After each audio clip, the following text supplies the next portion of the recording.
आज हम effect of dilution के बारे में बात करेंगे। Effect of dilution is a very important topic of electrochemistry. लेकिन इसको जानने से पहले हमें कुछ इंपॉर्टेंट टॉपिक को भी कवर करना होगा। वो इंपॉर्टेंट टॉपिक क्या होगा? स्ट्रॉन्ग इलेक्ट्रोलाइट, वीक इलेक्ट्रोलाइट और डिग्री ऑफ आयोनाइजेशन। ठीक है, इसमें डिग्री ऑफ आयोनाइजेशन बहुत ही इंपॉर्टेंट टॉपिक है, और जब तक हम इन तीनों टॉपिक को डिस्कस नहीं करेंगे तब तक इफेक्ट ऑफ डाइल्यूशन के बारे में जानना थोड़ा सा मुश्किल। ठीक है, तो सबसे पहले हम इन टॉपिक को कवर करें। ठीक है, चलिए देखते हैं। तो हम बात कर रहे हैं स्ट्रॉन्ग इलेक्ट्रोलाइट की और वीक इलेक्ट्रोलाइट। ठीक, इलेक्ट्रोलाइट किसे कहते हैं? Electrolyte is the substance which dissociate into its constituent ion by passing electricity into their aqueous solution. That is called electrolytic substance. ये आप जानते हैं कि वैसा सब्सटेंस जो अपने आयन में डिसोसिएट कर जाता है, उस सब्सटेंस को हम इलेक्ट्रोलाइटिक सब्सटेंस कहते हैं। अब इलेक्ट्रोलाइटिक सब्सटेंस दो टाइप का, एक होता है स्ट्रॉन्ग इलेक्ट्रोलाइट और दूसरा होता है वीक इलेक्ट्रोलाइट।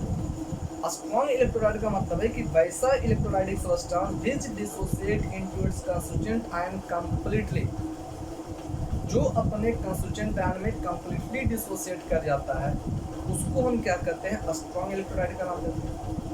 ठीक है, जैसे example HCl, H2SO4, NaCl, NaOH, these are the example of a strong electrolyte. क्यों? क्योंकि these substances dissociate into its constituent ion completely. ठीक है, लेकिन अगर हम बात करें वीक इलेक्ट्रोलाइट की, तो इसका मतलब क्या है कि वैसा electrolytic substance which can't dissociate into its constituent ion completely. ठीक है, it dissociate into its constituent ion partially. ठीक है, ये अपने कंस्टिट्यूएंट आयन में कंप्लीटली डिसोसिएट नहीं होकर पार्शियली डिसोसिएट करता है। ठीक है, जैसे example NH4OH, CH3COOH, these are the example of weak electrolyte.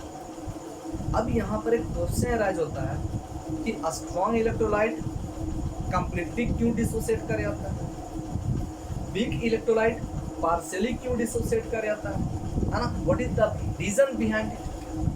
आखिर रीजन क्या है ना? तो चलिए इसके रीजन को देखते हैं। इसके लिए हम क्या करते हैं, एक सेल ले लेते हैं। इस सेल में एक इलेक्ट्रोलाइटिक सॉल्यूशन फील्ड है, एक इलेक्ट्रोलाइटिक सॉल्यूशन फील्ड है। और जब ये इलेक्ट्रोलाइटिक सॉल्यूशन है तो निश्चित रूप से इसमें कोई इलेक्ट्रोलाइटिक सब्सटेंस मौजूद होगा, और वो इलेक्ट्रोलाइटिक सब्सटेंस क्या है? AB है। मान लेते हैं कि वो इलेक्ट्रोलाइटिक सब्सटेंस क्या है? AB है, जो इसमें विजिबल है। ठीक, अब कह रहा है कि इलेक्ट्रोलाइटिक सब्सटेंस अगर है तो इसका नेचर क्या होगा? It can dissociate into its constituent ion. ये अपने कंस्टिट्यूएंट आयन में डिसोसिएट करता होगा। ठीक है, चलिए हम देख लेते हैं यहाँ पर कि AB dissociate into its constituent ion and give A plus क्या हो गया? B। ठीक है, पहले हम बात करेंगे वीक इलेक्ट्रोलाइट। ठीक है, तो चलिए तो मान लेते हैं कि AB क्या है? वीक इलेक्ट्रोलाइट है। और अभी हम बताएं अगर ये वीक इलेक्ट्रोलाइट है, then it can't dissociate into its constituent ion completely, it dissociate partially. Hence we can say after dissociating into its constituent ion it gives A delta plus और B delta minus, मतलब ये partially dissociate करता है। ठीक है, अब ध्यान दिए तो कह रहे कि ये पार्शियली डिसोसिएट किया इनटू आयंस में, यानी ये जो है कंस्टिट्यूएंट आयन है किसका? AB का। ये अपने कंस्टिट्यूएंट आयन में डिसोसिएट किया, A डेल्टा प्लस में और B डेल्टा माइनस में, यानी these are the constituent ions of this electrolytic substance. अब ध्यान, अब ये AB अपने कंस्टिट्यूएंट आयन में टूट रहा है, AB अपने कंस्टिट्यूएंट आयन में टूट रहा है, मतलब AB जो है वीक इलेक्ट्रोलाइट तो है ही है, और वीक इलेक्ट्रोलाइट के साथ साथ ये क्या होगा? एक आयनाइज्ड मॉलिक्यूल भी होगा, क्योंकि जब तक ये आयनाइज्ड मॉलिक्यूल नहीं होगा तब तक क्या होगा? ये आयन में टूटेगा नहीं, यानी आयनाइज होने वाला मॉलिक्यूल है। ठीक है, आयनाइज होने वाला मॉलिक्यूल है। तो कह रहे हैं कि जब ये आयनाइज मॉलिक्यूल है, इसी कारण क्या था, ये अपने कंस्टिट्यूएंट आयन में टूटता है। ठीक है, पहले ये अभी कंप्लीटली नहीं टूट रहा है, क्यों नहीं टूट रहा है उसी के बारे में जानते हैं। ठीक है, तो जब कह रहा है कि जब ये ए बी इस सॉल्यूशन में टूटता है और टूटने के बाद अपने आयन में डिसोसिएट करता है। ठीक है, अपने आयन में टूट जाता है। तो जब आयन में टूटता है तो ये आयन यानी अपने कंस्टिट्यूएंट आयन और इस आयनाइज्ड मॉलिक्यूल यानी ये आयनाइज्ड मॉलिक्यूल और इसके कंस्टिट्यूएंट आयन के बीच एक इक्विलिब्रियम क्या होता है, एस्टेब्लिश हो जाता है। ठीक है, यानी इक्विलिब्रियम एस्टेब्लिश किसके बीच हो रहा है, इसी आयनाइज्ड मॉलिक्यूल और इसके कंस्टिट्यूएंट आयन ए डेल्टा प्लस और बी डेल्टा प्लस। ठीक है, यानी इन दोनों के बीच एक इक्विलिब्रियम क्या हो जाता है, एस्टेब्लिश हो जाता है। इस इक्विलिब्रियम को हम आयोनिक इक्विलिब्रियम का नाम देते हैं।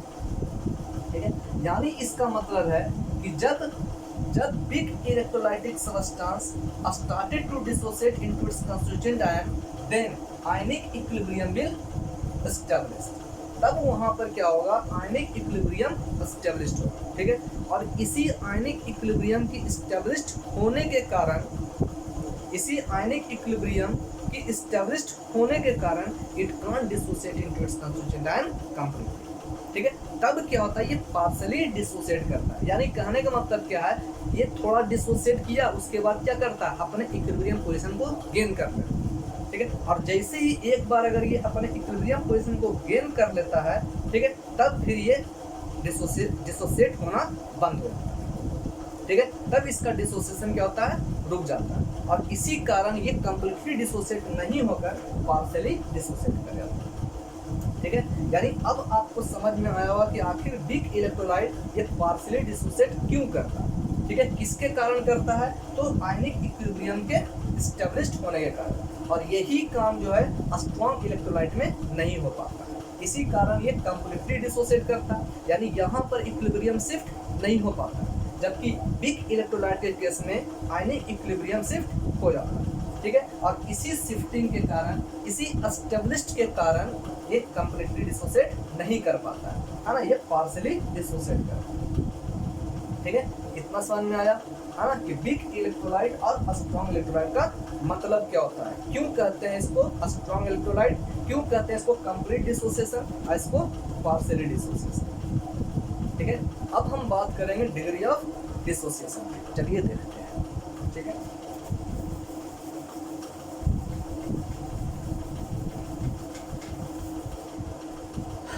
Degree of dissociation.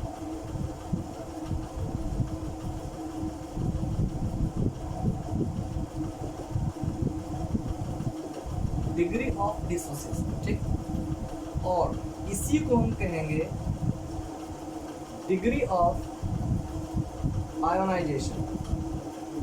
ठीक है, इसे शॉर्ट में हम इंडिकेट करेंगे DOI से, या हम कहेंगे DOD से। डिग्री ऑफ डिसोसिएशन, इसी को कहेंगे डिग्री ऑफ आयोनाइजेशन। ठीक है, और डिग्री ऑफ डिसोसिएशन को हम अल्फा से इंडिकेट करते हैं। ठीक है, डिग्री ऑफ डिसोसिएशन को हम अल्फा से इंडिकेट करते हैं। ठीक, अब ध्यान पहले ये जान लीजिए कि आखिर अल्फा है क्या। ठीक है, डिग्री ऑफ डिसोसिएशन कहते किसको। ठीक है, चलिए देखिए, कह रहा है यहाँ पर कि डिग्री ऑफ डिसोसिएशन एक रेशियो का नाम है। ठीक है, it is the ratio of number of molecules of electrolyte, number of molecules of electrolyte which ionizes into ions in electrolytic solution to the total number of molecules of electrolyte। ठीक है, in the solution. ठीक है, इन दोनों के ratio को हम क्या करते हैं, डिग्री ऑफ आयनाइजेशन करते हैं। ठीक है। Degree of ionization is defined as it is the ratio of number of molecules of electrolyte which ionizes into ions in electrolytic solution to the total number of molecules of electrolyte in the solution. ठीक है, this ratio is known as degree of dissociation या degree of ionization. ठीक है, this is denoted by इसे हम क्या करते हैं, डिग्री ऑफ डिसोसिएशन का, ठीक है, डिफाइन हो जाएगा आप सबसे। लेकिन अब हम समझते हैं कि आखिर ये जो डिफिनीशन दिया हुआ है इसका मतलब क्या है। ठीक है, चलिए ध्यान दीजिए। हम यहाँ पर क्या कर रहे हैं, एक सॉल्यूशन ले रहे हैं, इलेक्ट्रोलाइटिक सॉल्यूशन। अब इस इलेक्ट्रोलाइटिक सॉल्यूशन में हम वन मोल चलिए ए बी लेते हैं, है ना, यानी ए बी क्या है, कोई इलेक्ट्रोलाइटिक सब्सटेंस। तो कह रहा है कि हम यहाँ पर कोई इलेक्ट्रोलाइटिक सब्सटेंस ए बी ले रहे हैं जिसका अमाउंट हम कितना ले रहे हैं, 1 मोल ले रहे हैं। ठीक है, यानी 1 mole of A B is taken in this electrolytic solution. ठीक, अब सोचिए, तो जब ये ए बी इलेक्ट्रोलाइटिक सॉल्यूशन है तो निश्चित रूप से क्या होगा, डिसोसिएट करना शुरू करेगा। ठीक है, अपने आयन में क्या होगा, टूटना शुरू करेगा। तो अभी बताएं कि इलेक्ट्रोलाइटिक सब्सटेंस दो टाइप का, स्ट्रॉन्ग और वीक। ठीक है, तो अगर स्ट्रॉन्ग होगा तो निश्चित रूप से ये कंप्लीटली डिसोसिएट करना शुरू करेगा। अगर वीक होगा तो ये पार्शियली डिसोसिएट करेगा। मतलब क्या होगा, ये पूरी तरह से डिसोसिएट नहीं करेगा। ठीक है, यानी जितना इसका मोल यहाँ मौजूद है ना, अगर 1 मोल मौजूद है तो निश्चित रूप से यहाँ पर पूरा का पूरा 1 मोल डिसोसिएट नहीं करेगा। वीक इलेक्ट्रोलाइट के केस में इसका 1 मोल कंप्लीटली डिसोसिएट नहीं करेगा। मतलब क्या होगा कि 1 मोल में से कुछ मोल जो है, 1 मोल में से कुछ मोल यानी कुछ पार्ट इसका वो डिसोसिएट करेगा, पूरी तरह से डिसोसिएट नहीं करेगा। हाँ, तो यहाँ पर जो लिखा हुआ है कि number of molecule of electrolytic substance which ionize into ion, यानी यहाँ पर उस नंबर ऑफ मॉलिक्यूल्स को लेना है जो डिसोसिएट करता है। ठीक है, जैसे 1 मोल में से सपोज किया, 1 मोल में से मान लेते हैं कि 0.05 मोल डिसोसिएट किया। ठीक है, 1 मोल ए बी यहाँ मौजूद है और इस 1 मोल ए बी में से 0.05 मोल केवल डिसोसिएट किया, पार्शियली डिसोसिएट हो रहा है। ठीक है, कुछ डिसोसिएट हो रहा है, इसमें कुछ डिसोसिएट किया, है ना। तो इसका मतलब है number of molecules of electrolytic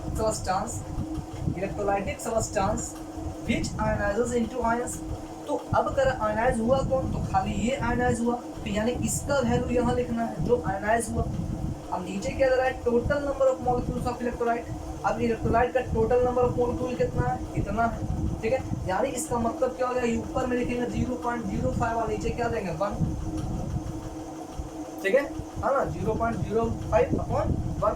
तो इसके रेशियो को हम क्या करते हैं, डिग्री ऑफ डिसोसिएशन का नाम, डिग्री ऑफ आयनाइजेशन का नाम देते हैं। ठीक है, जो डिसोसिएट हुआ, ठीक है, और करा तो अपॉन क्या हो जाएगा, total number of molecules of electrolyte.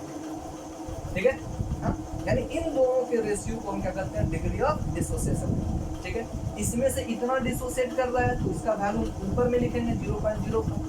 ठीक है, किससे डिसोसिएट किया, तो 1 मोल से, तो 1 मोल को नीचे लिखेंगे।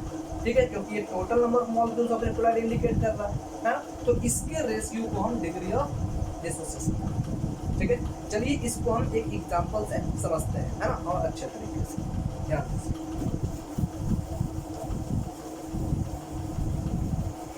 ठीक है, अब हम यहाँ पर एक एग्जांपल लेते हैं। हम यहाँ पर केस फर्स्ट ले रहे हैं। अब आप पूछेगा केस फर्स्ट क्यों ले रहे हैं, क्योंकि हम यहाँ पर जो इलेक्ट्रोलाइटिक सब्सटेंस लिए, ठीक है, और इलेक्ट्रोलाइटिक सब्सटेंस दो टाइप का, एक स्ट्रॉन्ग और एक वीक होता है। ठीक है, तो हम यहाँ पर पहले बात करते हैं स्ट्रॉन्ग इलेक्ट्रोलाइट।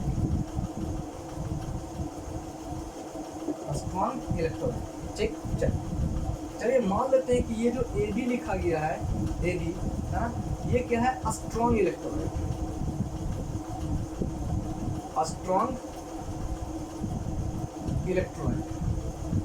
ठीक है, और जब ये स्ट्रॉन्ग इलेक्ट्रोलाइट होगा तो ये कंप्लीटली डिसोसिएट करेगा अपने आयन से।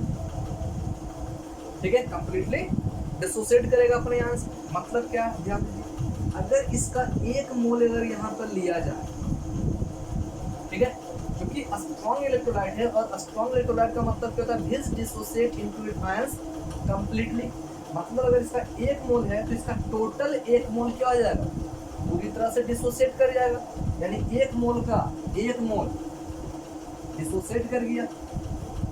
ठीक है, तो अल्फा मेरा क्या कहता है कि total number of molecules of electrolyte which ionizes into ions, जो आयन में आयनाइज हो गया, तो आयन में आयनाइज कौन हुआ, 1 मोल का 1 मोल, पूरा का पूरा मोल आयनाइज हो गया, तो 1 का 1 अपॉन कितना में से, 1 ही मोल में से।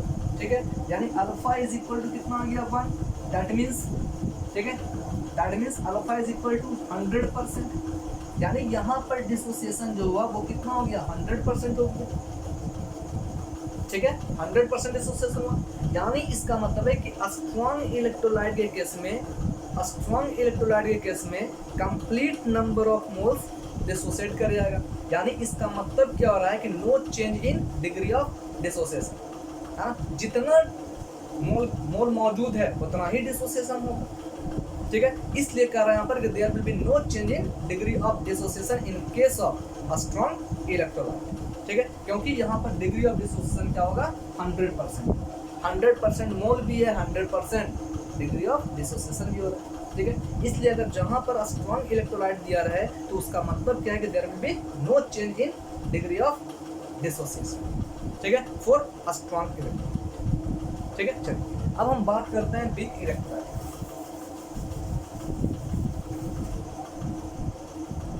हम बात कर रहे हैं वीक इलेक्ट्रोलाइट।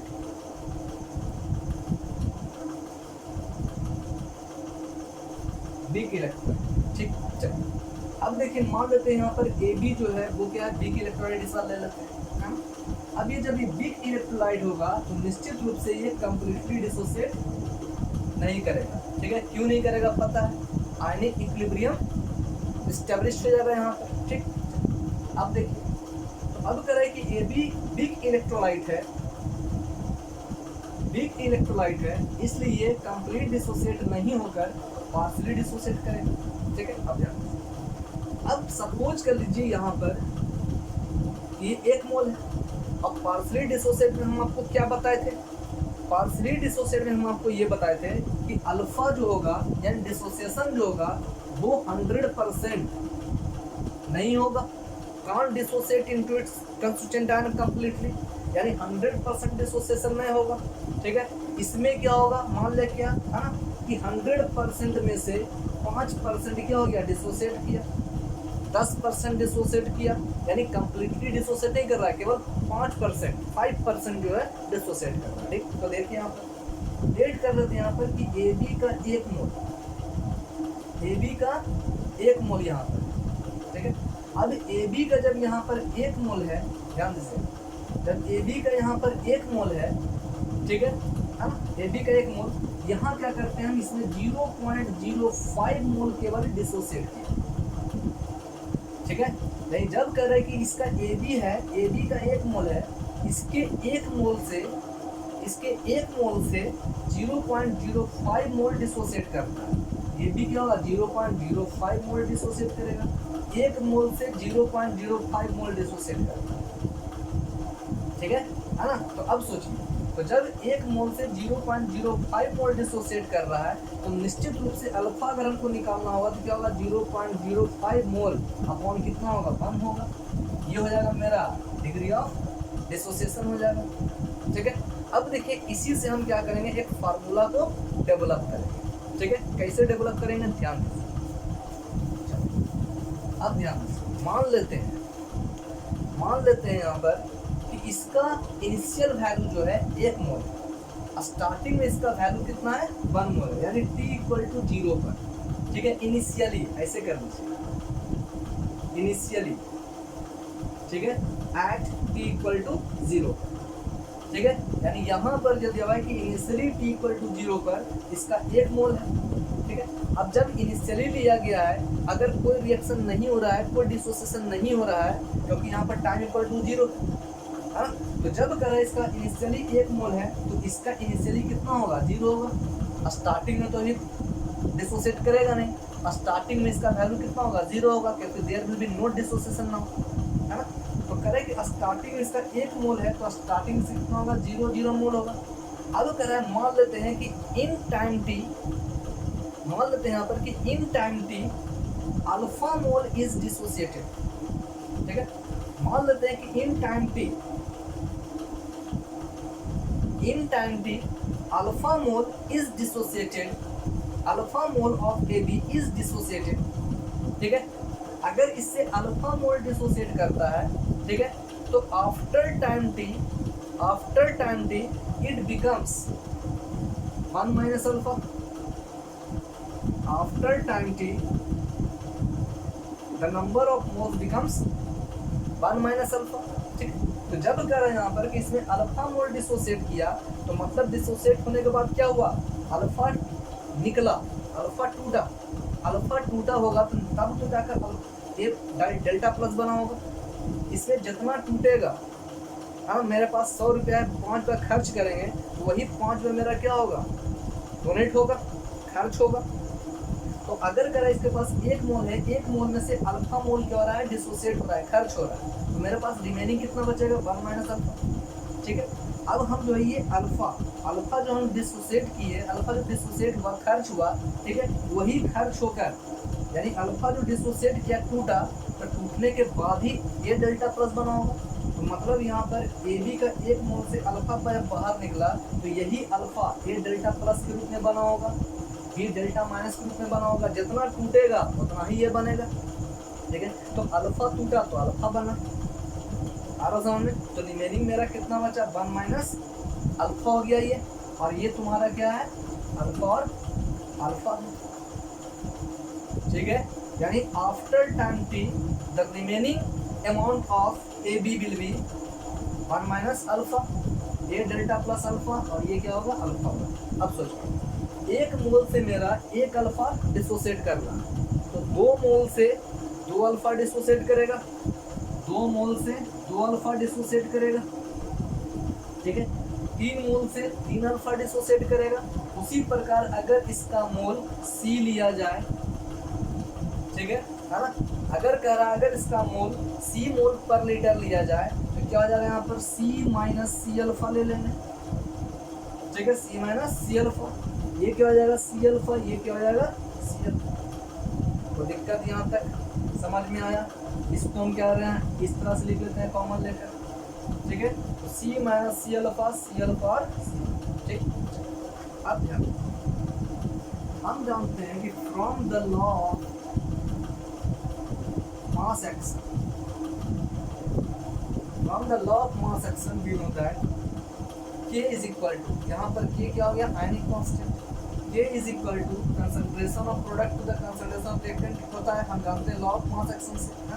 तो यहाँ पर देखिए K इज इक्वल टू, यहाँ पर देखिए प्रोडक्ट ग्रुप में क्या हो रहा है, सी अल्फा और सी अल्फा, तो कंसंट्रेशन ऑफ सी अल्फा और यहाँ क्या हुआ है, सी अल्फा अपॉन क्या हो जाएगा यहाँ पर, ठीक है, सी 1 माइनस अल्फा, ठीक है। यानी अब कह रहा है कि टोटल अमाउंट यहाँ पर कितना बचा मेरा, सी 1 माइनस अल्फा, ठीक है। Amount of substance per litre ले लेते हैं, है ना। तो क्या हो जाएगा, सी 1 माइनस अल्फा, ये हो गया सी अल्फा, ये हो गया सी अल्फा, चूंकि सॉल्यूशन में है तो लीटर जोड़ देते हैं ना, कंसंट्रेशन हो जाएगा। तो कह रहा C 1 minus alpha, C alpha और सी अल्फा। तो from the law of mass action K is equal to इतना, और क्या होगा देखिए, C square alpha square upon C 1 minus alpha. अब यहाँ अब कह रहा है यहाँ पर ये जो अल्फा है 100 में से 5%, है ना, 100 में से 5, या मान लेते हैं यहाँ पर 100 में से 0.5 डिकम्पोज किया, डिसोसिएट किया। यानी कहने का मतलब क्या है, ये जो अल्फा का वैल्यू जो है बहुत ही कम है, ठीक है। अगर 1 में से 0.05 मोल अगर डिसोसिएट कर जाए, ठीक है, तो इसके रेस्पेक्ट में, ठीक है, यानी ये क्या होगा, 1 माइनस 0.05, 0.05 वैल्यू जो है it is so negligible as compare to 1, ठीक है। इसलिए कहा जा रहा है कि इसको नेग्लिजिबल मानकर हम क्या करेंगे, इसको नेग्लेक्ट कर देंगे, छोड़ देंगे, यानी 1 माइनस 0.05 is approx equal to 1। Hence we can say if the value of alpha is so negligible, अगर अल्फा का वैल्यू बहुत ही नेग्लिजिबल, बहुत ही कम डिसोसिएशन हो रहा होगा ना, then we can say 1 minus alpha is approx equal to 1, ठीक है। देन अब देखिए क्या होगा, इसलिए k is equal to C square alpha square upon C, 1 minus alpha is equal to 1। अब c और c कैंसिल हो जाएगा, ये तो क्या बच जाएगा मेरा, ठीक है, k is equal to c into alpha square, ठीक है। चलिए, जहाँ अल्फा क्या है, डिग्री ऑफ डिसोसिएशन याद रखना है।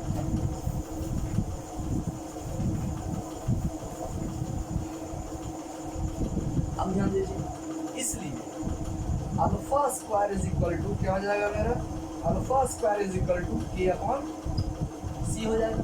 इसलिए alpha is equal to under root k upon c, ठीक है। अब ध्यान दीजिए, अब इन दोनों से ये मेरा क्या निकल गया, एक फार्मूला निकल गया, ठीक है। Degree of dissociation is equal to under root k upon c। अब दोनों में जहाँ पर c क्या था, amount of substance per litre solution, ठीक है ना।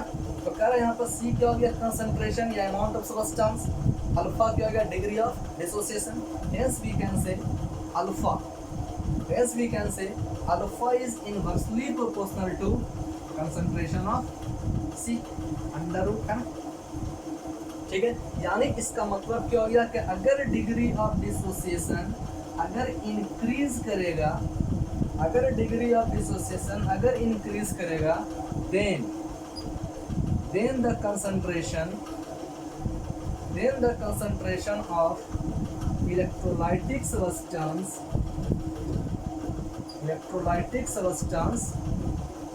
डिक्रीजेस, है ना। जब डिग्री ऑफ डिसोसिएशन अगर इंक्रीज करेगा, then the concentration of electrolytic substance increase, है ना, डिक्रीज। जब डिग्री ऑफ डिसोसिएशन इंक्रीज करेगा, है ना, तो concentration of electrolytic substance decrease, ठीक है। Both are inversely proportional to each other, ठीक है। तो डिग्री ऑफ डिसोसिएशन समझ में आया, है ना। आई होप आपको समझ में आया होगा, ठीक है। अगर आपको समझ में आया होगा तो please like, share and subscribe, ठीक है। Thank you.